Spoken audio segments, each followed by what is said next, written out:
పెద్దపల్లి మాజీ ఎంపీ చెన్నూరు మాజీ MLA Balka Suman CM Revanth రెడ్డిపై చేసిన అనుచిత వ్యాఖ్యలను నిరసిస్తూ కాంగ్రెస్ శ్రేణులు చెన్నూరు మండలి కేంద్రంలో ఆందోళనకు దిగారు.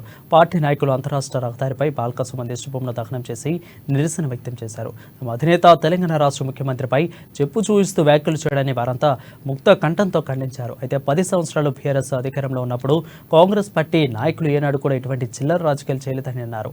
అధికారంలో కోల్పోవడంతో మతిభ్రమించి నెల రోజులకే ఇలా భరించలేక ఇటువంటి దోషులకు పాల్పడుతున్నారంటూ మండిపడ్డారు. నోరు అదుపులో పెట్టుకుని మాట్లాడాలంటూ హితో పలికారు.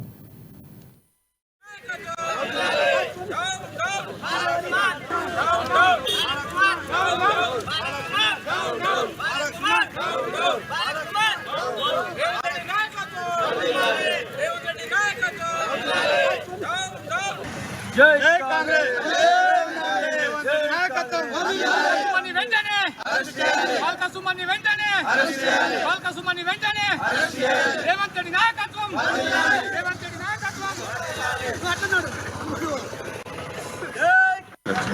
నిన్న జరిగిన చెన్నూరు సభలో మాజీ ఎమ్మెల్యే బాల్క సుమన్ గారు గౌరవనీయ రేవంత్ రెడ్డి ముఖ్యమంత్రి మీద అనుచిత వ్యాఖ్యలు చేసి చెప్పులు లేపడం అనేది చాలా బాధాకరమైన విషయం.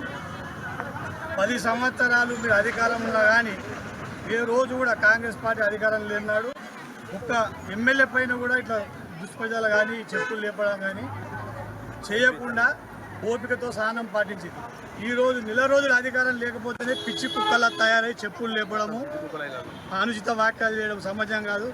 అది బాల్క సుమన్, నువ్వు బట్టెబాజీ బాల్క సుమన్ ఇంకోసారి ఇటువంటి పదజాలాలు చేస్తే కానీ, అనుచిత వ్యాఖ్యలు చేస్తే కానీ, చెప్పులు లేపితే కానీ ఈ చేతులు నరికేస్తాం బిడ్డ. కాంగ్రెస్ కార్యకర్తలను కలిసి ఖబర్దార్ ఆయన వెంటనే అరెస్ట్ చేయాలని ఈరోజు పోలీస్ స్టేషన్ పిటిషన్